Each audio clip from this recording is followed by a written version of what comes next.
Welcome to the Infinite Wealth Podcast. I'm Cameron Christensen, along with our co-host Anthony Faso. Just wrapped up our interview with Mark Podolsky, the Land Geek.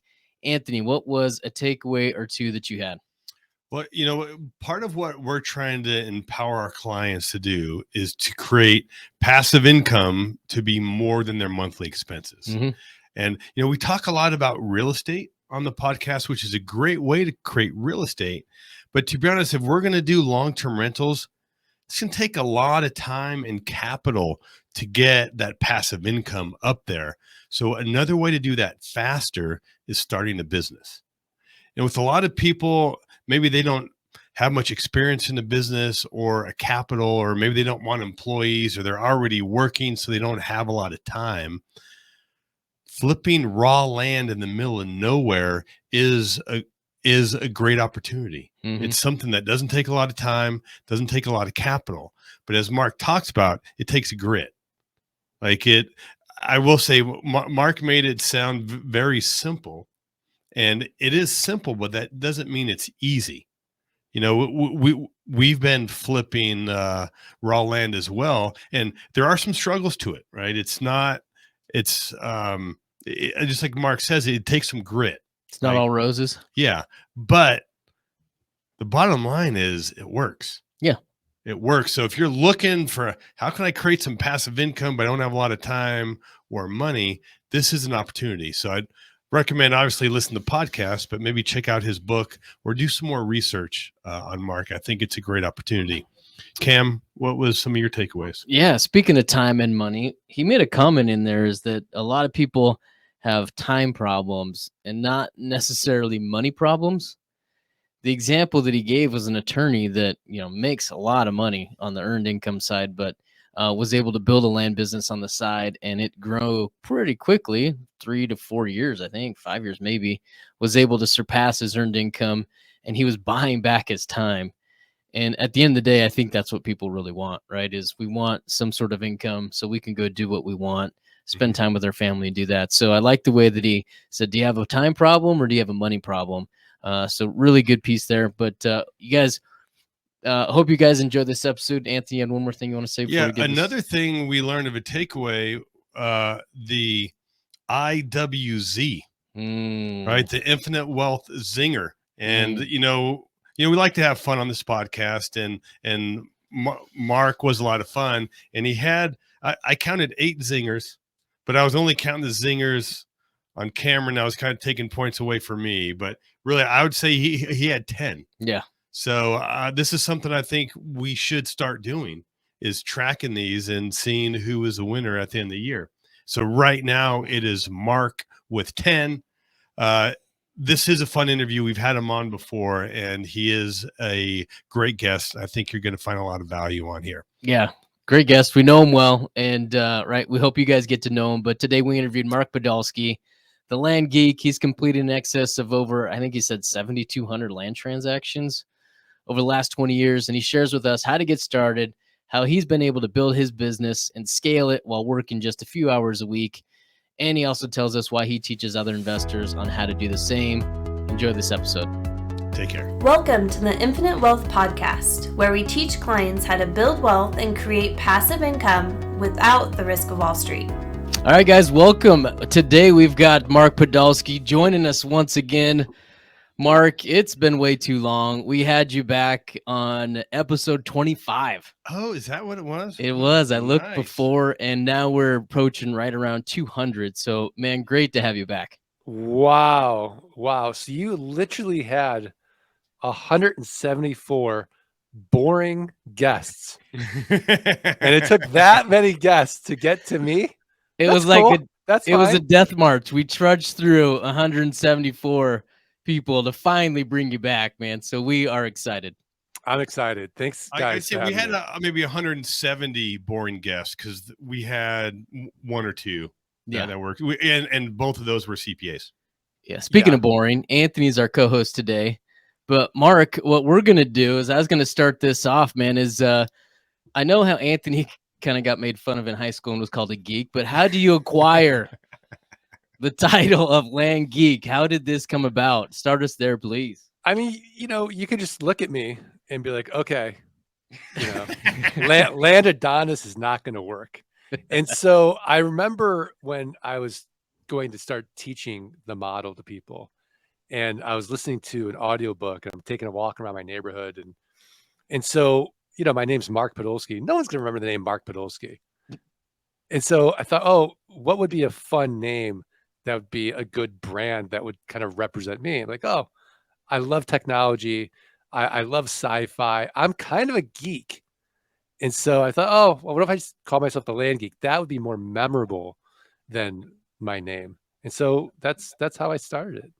Awesome. So tell us how you even got introduced to land. Was you watching some show late night and came across it, or tell us the origination story here? So Anthony knows the story. I was a miserable, micromanaged 45-minute commute to work and back investment banker, specializing in mergers and acquisitions with private equity groups.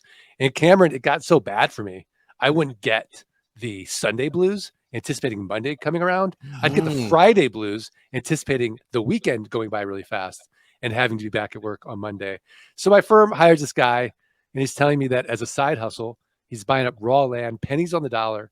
He's flipping them online, and he's making a 300% return on his money. I'm like, this doesn't make any sense. So I don't believe him. I'm from, you know, Missouri, the show me state. So I go to New Mexico with him. I got $3,000 saved up for car repairs. I do exactly what he tells me to do. I buy 10 half-acre parcels, an average price of $300 each. I flipped online, and they all sell for an average price of $1,200 each. It worked. So I went to another auction, and this is in Arizona where I live, and there's no one in the room. This is 2,000, and I'm buying up lots and acres for nothing. I flip all that, and I made over $90,000 cash. So I go to my wife, and she's pregnant at the time. I said, honey, I'm going to quit my job and become a full-time land investor. I'm a genius. Yeah. I figured it out. Yeah. Yeah. So guess what she said? You're not. You're an idiot. Exactly. So I said, okay. So I worked the land business for about 18 months until the land income exceeded the investment banking income. And then I quit. I've been doing it full-time ever since. Done over, gosh, I think I'm approaching over 7,000 transactions now. Wow. And I still love it. And it's just, I do think it's the best passive income model. Oh, well, let's expand on that. Why do you think it's the best passive income model? Or so I think it's the second best passive income model. There's one that's better, but it's got some problems, and it's near and dear to your heart. So the second best passive income model. It's not Paul Mitchell franchise. Okay, so if the Paul Mitchell franchise was a one-time sale, and you get recurring income every single month without having to deal with anything physical, right? Nothing to maintain, nothing to protect, and had huge margins and was non-competitive, the Paul Mitchell franchise would be the best passive income model. But that's not the case. Yeah, it's not. So but you know, raw land, it's a one-time sale. You get this recurring income every single month. And I kind of walk you guys through that model again. And you don't have to deal with any headaches, no renters, no rehabs, no renovations, no rodents. And there's some interesting things legally because you're not dealing with a tenant. You're exempt from Dodd-Frank, RESPA, and the SAFE Act. But what's interesting about it is that it's scalable. So you can do this from anywhere in the world. All you need is an inexpensive laptop and an internet connection. You can get yourself a virtual mailbox, give someone a limited power of attorney, and you're in business and you can travel the world. And ultimately, I think once your passive income exceeds your monthly expenses and you're totally free to work when you want, where you want, and whom you want, with whom you want, life becomes really interesting. You move up Maslow's hierarchy of needs into self-actualization. You really have time and energy to fulfill your deepest purpose in life, which I think for most people, they're just so busy working that W-2. It's not, it just seems too far out of reach. And from what you said is the barrier to entry is pretty low. I mean, you started with $3,000. Is that what you said? I started with $3,000. I've had clients start with $500. Wow. You don't need a lot of money to get started at all. So you alluded to it. So if you could, Mark, share us kind of an overview of this business model. What does this look like, right? Somebody comes in with $500 or $3,000 or $10,000. What does this look like? All right, so I'm going to walk you step by step through the model, Cameron. So you Okay. you live in Vegas, right? Yeah. Okay, so I'm going to assume that you and Anthony own a 5-acre parcel of raw land in Arizona, which is where I live. Okay. And you guys owe $200 in back taxes. And so you're advertising two important things to me. Number one, you have no emotional attachment to the raw land. You're in Vegas. The property is in Arizona. And number two, you're distressed financially in some weird way. It's probably because you went into debt on Paul Mitchell products. But that's a whole other side thing. It's a whole, yeah. So 2 points for you, He Mark. did 2 it points for early you. too. Yeah. That Thank was you. seamless. So you're That so you're was just good. so you're stressed financially in some weird way because we don't pay for our property taxes. We don't value things in the same way. And so essentially what happens is the county treasurer keeps sending you guys notices saying, Anthony, Cameron, if you don't pay your taxes, you're going to lose this property to a tax deed or a tax lien investor. So all I'm going to do is look at the comparable sales on your 5-acre parcel for the last 12 to 18 months. I'm going to take the lowest comparable sale. Let's say it's $10,000. And then I'm going to divide by 4. That's going to get me what Warren Buffett would call a 300% margin of safety. So I'm going to send you an actual offer of $2,500 for your 5-acre parcel. Now, Cameron, you accept it because for you, $2,500 is better than nothing. And that's a lot of Paul Mitchell products. Anthony might not, right? But you definitely would. I take that. That's like a month's worth of product. That's a month worth of the product. Yeah. But 3 to 5% of people are going to accept my quote unquote top dollar offer. So now that you've accepted it, I have to go through due diligence or in-depth research. I have to confirm you guys still own the property. I have to make sure there's been no breaks in the chain of title. There's no liens or encumbrances. Back taxes are only $200. I've got this checklist that I outsourced to my team in Jamaica. It costs about $11 for them to do due diligence. Now, if it was over $5,000, I take no title risk. I'd close traditionally through a title company. But this is only $2,500. I'll trust my team. So now that I own the property, I'm going to sell this property 30 days or less, and I'm going to make it cash flow like a rental home. So, Cameron, I have a built-in best buyer. Do you know who it is? I do, but I won't. You do know who it is. He doesn't know. It's the neighbor. It's the neighbors. The neighbors. I do know. Yeah. So I'm gonna send out neighbor letters saying, hey, here's your opportunity, protect your privacy, protect your views, know your neighbor. So oftentimes the neighbors will buy. If they pass, I'll go to my buyers list. The buyers list passes, I'll go to a website you may have heard of. It's called Craigslist, 15th most trafficked website in the United States. I'll go to one I know you guys have heard of called Meta or Facebook, buy sell groups in the marketplace. And then I'm gonna go to the lands. Landmodo.com, landfarm.com, landsofamerica.com, landflip.com, landhub.com, platforms where people buy and sell just raw land. No Paul Mitchell products are even advertised there. So now all I'm going to ask for is a $2,500 down payment. And then I'll make it a car payment, say $297 a month for the next 84 months at 9% interest. So it's a one-time sale. I get my capital out on the down payment. I could go 7 to 10 months out.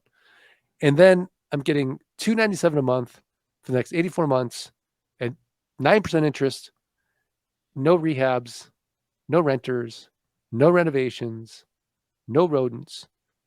And if I can do that again and again and again and create all these land notes to the point where my passive income exceeds my fixed expenses, then I'm totally financially free. How long of a sales cycle typically is that, right? You acquire that property, $2,500, and then you take it to the neighbor, and then you go down the list. Do most of them, 90% of them, sell to the neighbor? What does that look like? So from the sales cycle perspective, well, let's just take the broad sales cycle, for example.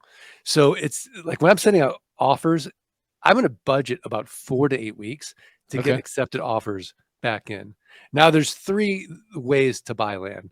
The first one is sending out offers. The second is to buy wholesale and then sell retail. And the third is what I call land arbitrage, which is a little bit more advanced and might be outside of the scope of the podcast. But while that's happening, I can look at the other 2 ways to buy property. So I'm not just sitting there waiting for the offers to get accepted. And then how long does it take to actually sell the property? Or is that what you're saying? after the Yeah, neighbors, yeah, or the yeah. percentage of people, how many times did the neighbors buy versus my buyers list versus the other platforms? It was kind of both. Like, how long is that sales cycle, right? So you've got a list that you can sell it to, but typically, how long does it take to move one of these properties? Yeah, so we want to sell it 30 days or less. Okay. Yeah. Now, if it doesn't sell in 30 days or less, something has to change. Maybe my headline needs to change.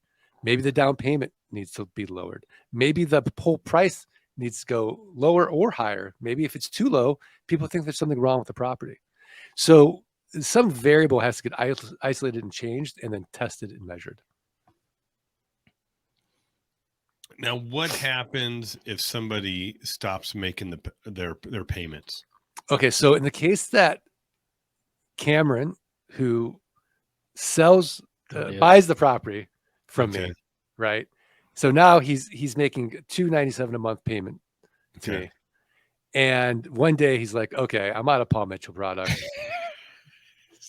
and I'm just not going to pay." Right? Like, I have my priorities.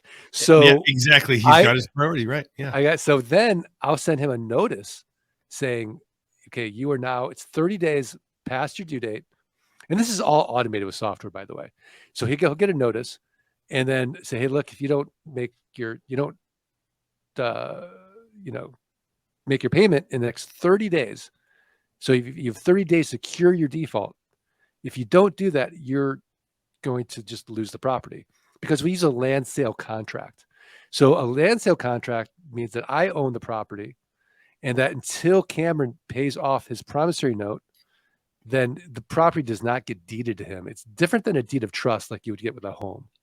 And so this way, there's no cost of foreclosure. And what Cameron has done after his default is he's reduced my cost basis on that property. So now after his default, my cost basis may have gone from $2,500 to $1,000. I resell that property. I get $1,000 down. I get another $284 or $297 a month for the next 84 months, and extends out my return on investment. You know what that reminds me of when I don't know if I've said that I'm a CPA, but only take you 6 minutes in this interview to bring that up. When I first started working for the firm, we audited a group of timeshares in Las Vegas. Very interesting business model. In some ways kind of similar, because what they would do is they would sell like a fraction of that room. They would finance it themselves. So they're getting that interest. And then if the person defaults, they just put it back into the machine and sell it again, which I thought was a great business model. And now I can see that is where it is for flipping land. And we've been flipping land, as obviously, as you know, Mark, and we've had a few foreclosures, and every one of them we have received in payments from the buyer more than what we paid. So like in your example, if we paid $2,500 for it, when we ended up when they defaulted, we got all of our money back. So then we just plug it back in for sale. So it's it's not like it's a product like a retail product where there's a restocking fee, or maybe it's not as good of a quality because it's an open box or it's been used. This is the exact same product with no wear and tear. Yeah, exactly. But I gotta imagine, Mark, like right now, we believe we're in a recession, and you were doing this since 2000, so you already have that experience from the Great Recession. Share with our listeners what the impact was that on your land business. So it was really interesting because the company itself was so profitable because we're making our money on the buy and our margins are so big.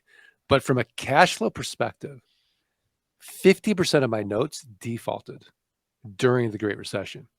And I really got hit. We're sort of in the long tail of real estate. While residential and commercial were getting hit hard in 2008, I personally didn't get really hit till 2010. And so really for us, unemployment was the biggest factor than any other factor. And what's also interesting is, like, right now with in interest rates being where they are and inflation, we're not seeing any impact in our business as of yet because we don't use debt to buy these properties. So unlike if I'm financing a commercial building, let's say I'm doing a multifamily, my interest rate goes up. That just squeezed my margin if I didn't buy the rate. So it's very different in that respect economically when you're working the land business. Now, that being said, and I write about this in Dirt Rich, I had Parkinson's law of money. So the more money I made, the more money I spent. So me personally taking a 50% hit on my income was no fun. But then how did that turn out? Because then you got that land back and resold it. So how did it end up working out a couple years later? So every year my company has been profitable. And so what happened was we just reconfigured and rebalanced the portfolio and figured out the new pricing structure. So our cost basis went down with all those defaults. And then it took a little bit of testing the market. What in this market will move this property? And oftentimes it was just going with the same price, but just a lower down payment and a lower monthly payment. And we just extended out the months. And so it was fine. We came back pretty quickly. The first time I heard about land flipping, to be honest, I just paid it no mind. And in part because of what I was thinking, like I was thinking about house flipping, right? Where you got to find that deal, undervalue and maybe do improvements and then sell it. But with land, I tell you what I'm envisioning is like a corner lot, on two major streets or somewhere here in the valley, and that land is going to be hundreds of thousands of dollars. But you're mentioning land that's selling for 10 grand. So you share our listeners, like, well, what sort of land are you going after? So we're going after rural land 2 to 3 hours from the nearest big city. And if we can get it in the path of growth, great. But if not, it's fine. And so what was once an asset is now become a liability for these land sellers because they're paying the property taxes every year and they've never done anything with it. And so they get to a point where like, why do I keep paying the property taxes on this? And then they get an offer from someone like me. And it's just like, if I offered you 25 cents on the dollar for everything in your garage that you're not using, you'd be like, oh, great. Take it.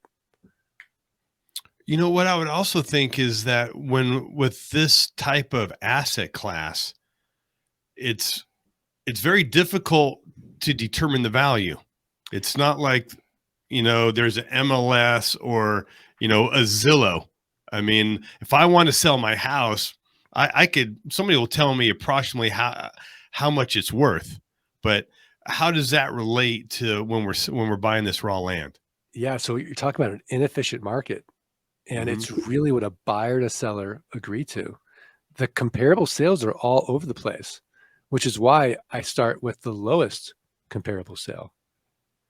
And it's another reason where we don't look at infill lots, say in like New York or San Francisco or LA, because I'm not going to get that asset 25, 30 cents on the dollar. That's going to be a speculative play unless I get lucky and I find a distressed seller.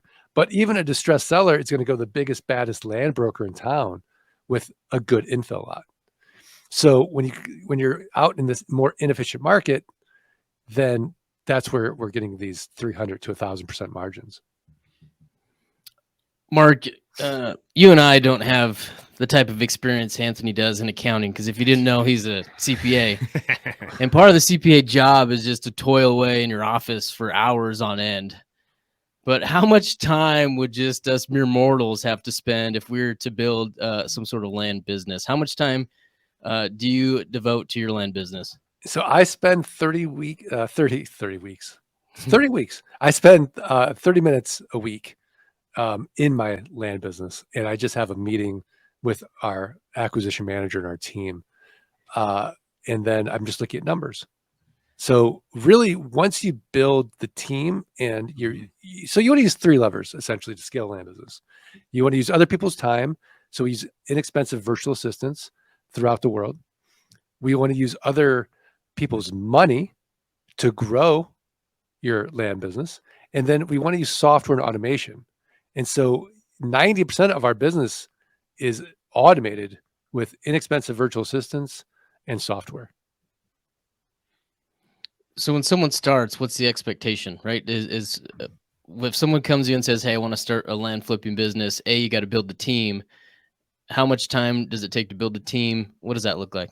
Yeah. So it's sort of like this ascension model where when you first start, you've got to get knowledge and you have to learn the business. And the only way to learn the business is to do the business. So you can't delegate what you don't understand. That's called abdicating. And then next thing you know, it's the blind leading the blind. Yeah. So, you first are going to start in the business as an employee, and then you work your way up to manager. And now you start managing the business. And then you work your way up into, say, the CEO role. And you're thinking more strategically. And then ideally you become chairman of the board. So it is a model. It's not like flipping a switch where you can just, scale your land business in month 1. There is a learning curve.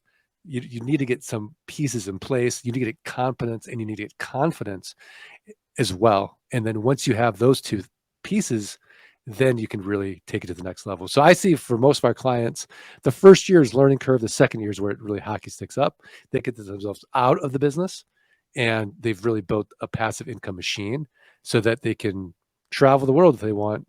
And this business is continuing pumping them passive income, mailbox money every single month. Now, in the meantime, building up, what's an expectation of time? I like to tell our clients 2 hours a day, 2 focused hours a day. So 10 to 14 hours a week. And that's focused. That's not, I'm going to check my email. Oh, did I get an Instagram ping? And you're really just focused on doing the Pareto principle, the 20% of the most important activities that yields you 80% of the results.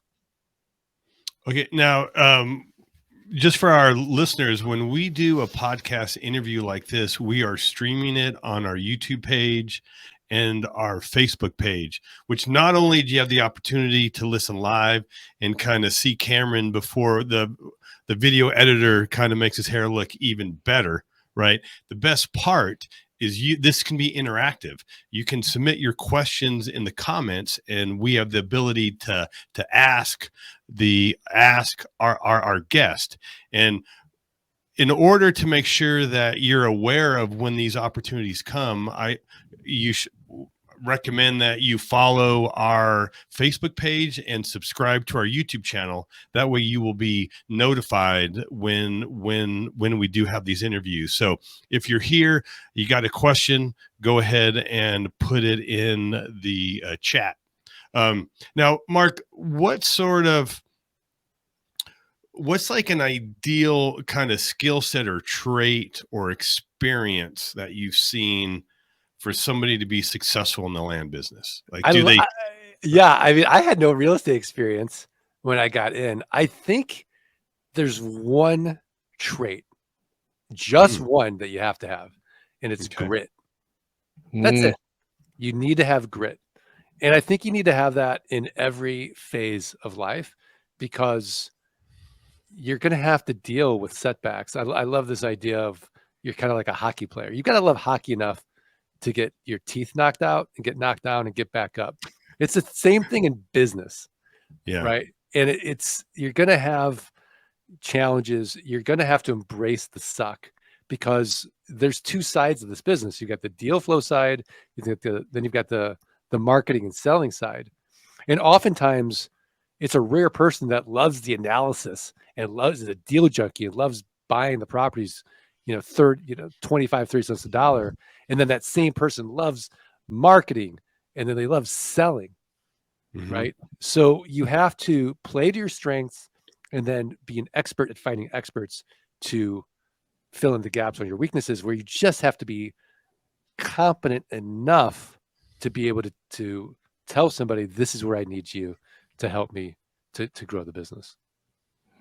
Mark, what kind of opportunities are in this space? Like how competitive is this? Is it, you started a long time ago? Is it getting more competitive? What does that look like if someone were to start today? Yeah, it's such a great question. And Cameron, I hate to give you a compliment with that hair. Me too. I'm going to take away a point for you. Fair enough, Anthony. Okay. Yeah. Sorry. That's fair. So there's a great quote by Warren Buffett. It's not how hard you row the boat, it's how big is the boat. And we have a massive market. So there are billions of acres of raw land for sale in just this country. And you could not think of a more boring real estate niche. So you would not go on HGTV or the DIY network and see flip this land. The before picture is raw land.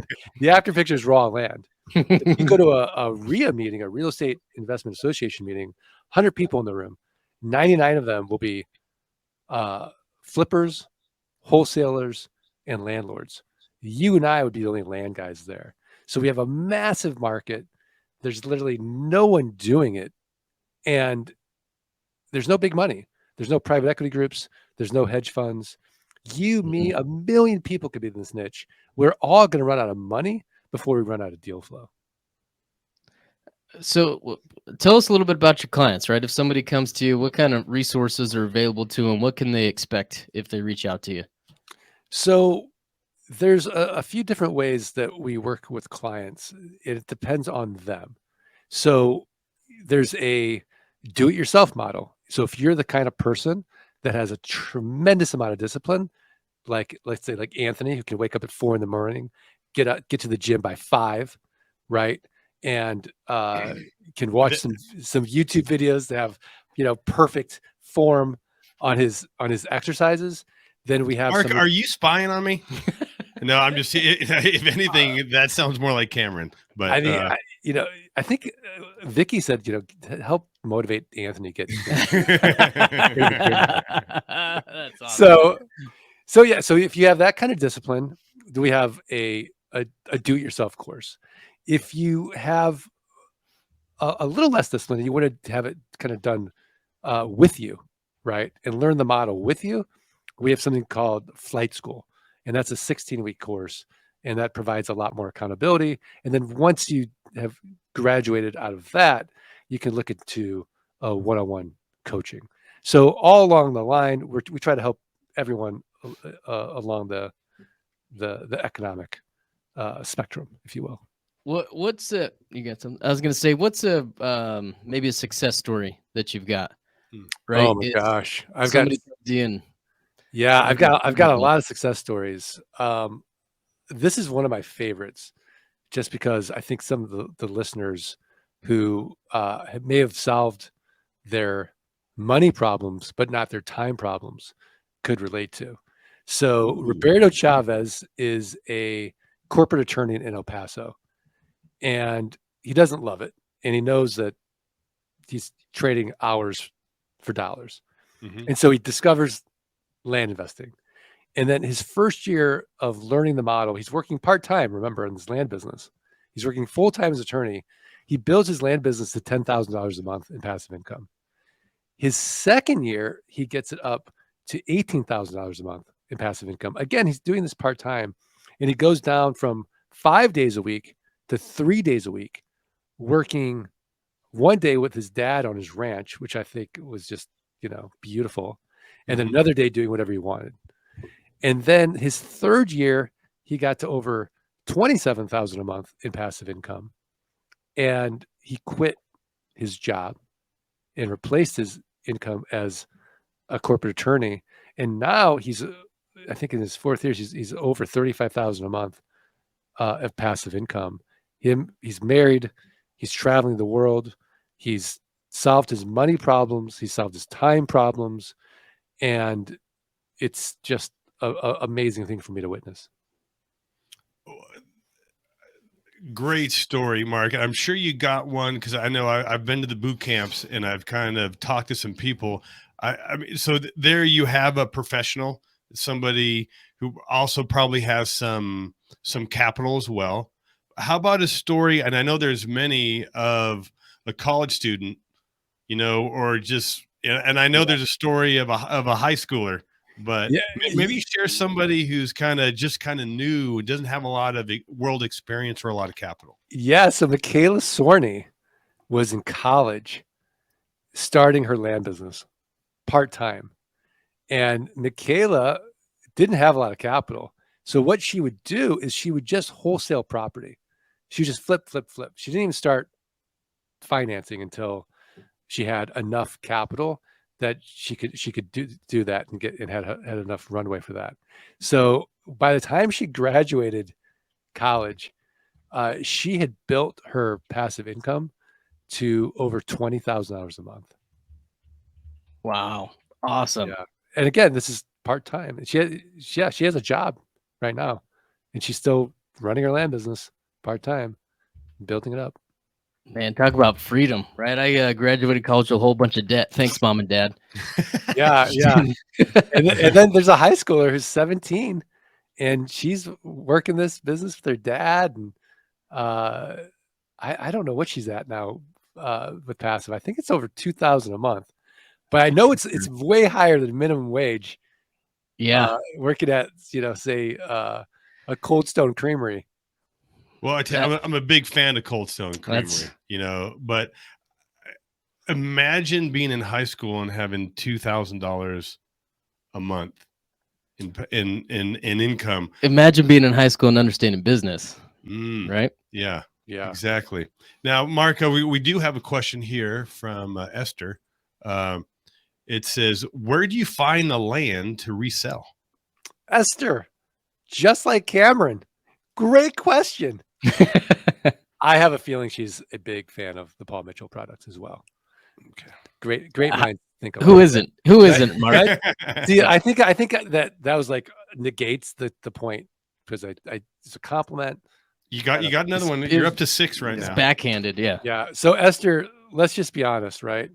Nobody wakes up and thinks to themselves, boy, I'd like some raw land in Iowa today, unless you live in Iowa. So we want to focus on the Sunshine States. So the Southwest, we got Arizona, Nevada, New Mexico, Colorado, California, Texas. How about a little bit the Northwest, Oregon, Washington, and then Florida. So those are going to be the states I would focus on first. It's going to have, just an abundance of inexpensive raw land and the biggest buyer pool that you would ever imagine are going to go to in those areas. Okay, now, so let's say Esther lives in New York.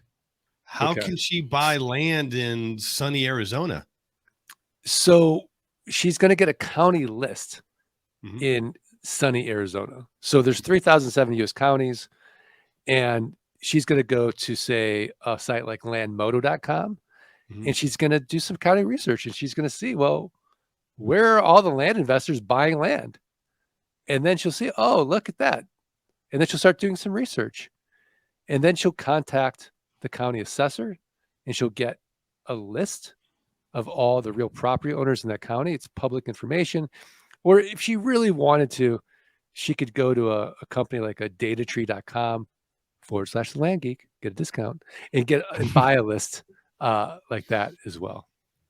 Okay, but does she need to go to the Does she need to see the property, or? No, I mean, I can't tell you the last time I looked at a piece of property. So essentially, when she's doing her due diligence, she's going to delegate that piece of it. So I have a very simple business philosophy. I can always make more money. I can't get more time. And so I'm going to delegate that piece of due diligence to someone local if it's an area I've never been to. And so for $50, I'll put out a little Craigslist gig, have someone local go out to the property, fill out my property report, shoot videos, take pictures, let me know what are the neighbors doing, what are the roads like, how far from the nearest services. And and then also make sure that they're close to the property, because we're going to give them the GPS coordinates. We're going to have them ping back to us with their smartphone their GPS coordinates, so we know they're close. I would say with all the properties we have flipped, and most of them, one area we looked is in Arizona, which is only a few hour drive. We've still never been there. And honestly, now it's like, I don't want to go there because I want to be able to say that I've never seen the land. But this just shows, I mean, so Esther can live wherever. Like, this can be done virtually, which, like you're saying, will allow you to give you that freedom to do the traveling or follow, like Cameron's favorite band is BTS. He could follow them around, right, on their tour and still be flipping land. Yeah. Speaking of places that Anthony's ever been to, let's talk about libraries and books. Mark, right? You've got a book that's right there behind you. It's titled Dirt Rich. Tell our listeners what they can find in that book. Yeah, Anthony's not in all that fancy book learning stuff. So, so Dirt Rich is my story, and also lays out the model at a very high level for people, so that if they want to learn more and go deeper into the model, they can. And I think it's it's a good, easy read. One day you can get through Dirt Rich. 2 days for Anthony. Well, no, Anthony read it via Audible. Yeah. So you could do Audible as well. And if you're not sick of my voice yet, you can hear me read it.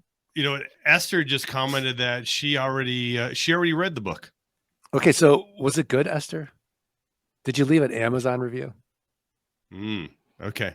I would imagine it was good because she's attending this webinar or this stream. But now you're updating the book. I am. So I wrote a new book called Dirt Rich 2: How to Scale Your Land Business. The sequel, How to Scale Your Land Business Without Missing a Beat. And it really goes much more into detail. So it's kind of a niche book, where Dirt Rich is like, I don't know anything about raw land, and I want to know, how to do this. Once you're doing it and you're building your business, Dirt Rich 2 helps you take your business to the next level. Thank you, Esther. So Esther did read the book, and she says great information, and she read it through Kindle. So it's on Audible. You could buy the book, and it's also on Kindle. Absolutely. Mark, you mentioned some of the steps, some of the resources you have. Vestor's Toolkit, you got boot camp, flight school, and then some one-on-one training. Where's like a practical next step, right? If somebody wants to follow up with you, where can we send them? I mean, I think the best place to start is just get the book, and then see if the business even resonates with you. And so I've got a link now. It's a free book, but you got to pay for the shipping. So if you can invest $9 on the information, I would say start there and get the book. Awesome. Anthony is trying his best to pull that link in. He's struggling as usual, but he'll get there. Yeah. Perfect. I mean, and think about it, like $9 is way less than a Paul Mitchell product. Oh, yeah. Yeah, absolutely. Okay. So their 12-ounce moose is $12. It's $12. Yeah, so. I think about that. I mean, this can make you literally millions of dollars. But I know. Yeah, that moose is good. It gives it a shine. Mark, one thing before you go, I'd like to get your experience, because I know you are practicing infinite banking, and I'd be curious, like at the beginning, and be honest, what were your original thoughts when you kind of first heard about this concept? Yeah, so Cameron doesn't know me as well as you do, Anthony, but I'm slower than Anthony. So it took me -1 point several times to hear the concept before I got it. So I was very skeptical, because you'd hear, life insurance is not an investment, or what's the cliche? Buy term, invest the difference. Buy term, invest the difference. And so the first time I hear it, I've got all these voices and I'm like skeptical, and then I hear it again. And then I'm like, wait a second, maybe, and then there's other people in the room talking about their policies and they're all excited about it and how they're using it. Then I heard it a third time. And then I saw this chart of what happens when you stop compounding. That's all I saw. And I got sick when I saw, oh my gosh, this is crazy. It's just 1 year when you stop compounding the effect. And it's not insignificant.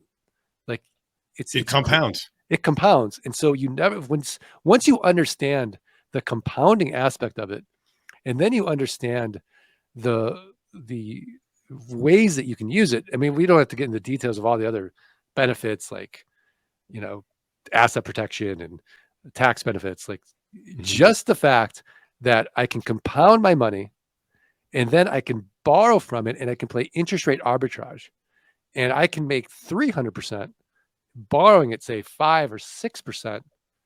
It's amazing. And the fact that I could fire my banker, I have my own bank. I mean, look, I love my kids. I've got 3 children. After that, my 2 favorite things in the world are my 2 insurance policies. Wow. We've had fans, and then there's fans. Yeah, because it just brings so much joy. It just brings so much joy. Well, Mark, how are you using it in your land business? So I have a life insurance line of credit. Okay. And so I will then, because I speed's important in my business when I need to write a check. And so I'll write a check for the land. And then basically once we start financing that land, I'll pay myself back in the policy. So I'm playing this cash flow game, which I'm winning because of the arbitrage. Perfect. Let's see. And we have a lot of clients who are doing the exact same thing. It's like a peanut butter and jelly type of model. So it's like Batman and Robin. Yeah, it's like Batman. Once you understand it, and you understand the power of it, it's incredible. Look at Esther is even looking into it as well. Awesome. Thanks for sharing, Esther. Mark, I would like to say it's been great having you on, but it's just been okay, to be honest. Yeah. I get it. And yeah. I appreciate you guys dealing with a very mediocre guest. Well, Mark, I would say you had a total, of 7 points, and minus, 2 negatives for, dings against me, but that gives you a 5. So well done. I think that could be the highest score we've had. Well, I'm going to start keeping count, but I think you're right. But so right now you are the Zing winner. You know what? I'd like to have, so you see it on the back of the wall. It says Infinite Wealth Podcast. Right below it, the Infinite Zing winner, the Land Geek, with my logo and just so it intimidates other guests. And yeah. Like, oh, can I be as quick and as witty as Mark with Paul Mitchell products? Yeah. I don't know, man. You worked it in pretty seamlessly several times. Yeah, I was impressed. Early and often. Yeah, that well was done, Mark. Well done. Yeah. Mark, as always, really enjoy having you back. Next time we won't wait 175 episodes. We will get you back on sooner. We have a bunch of clients that have reached out and had a lot of success with you. So we look forward to highlighting you once again. And we will make sure that we get the link to the book in the show notes, and then also a link to where they can connect with you as well. Absolutely. I appreciate you guys. And whenever you guys want to come back on the Art of Passive Income Model podcast, we can talk. Okay. Love to do that, Mark. And if any listeners want to learn more about if infinite banking can work in your land business or whatever your business or investment of choice is, you can get on a discovery call with us, and we can help answer your questions and see if infinite banking is right for you. So we will put that in the show notes as well. Yeah, Anthony, I was going to ask you, because I get this question a lot. Who is it not for? I have an answer. Go ahead. But thanks for asking, Mark. I'm going to give you another point for that, Mark. We're in overtime.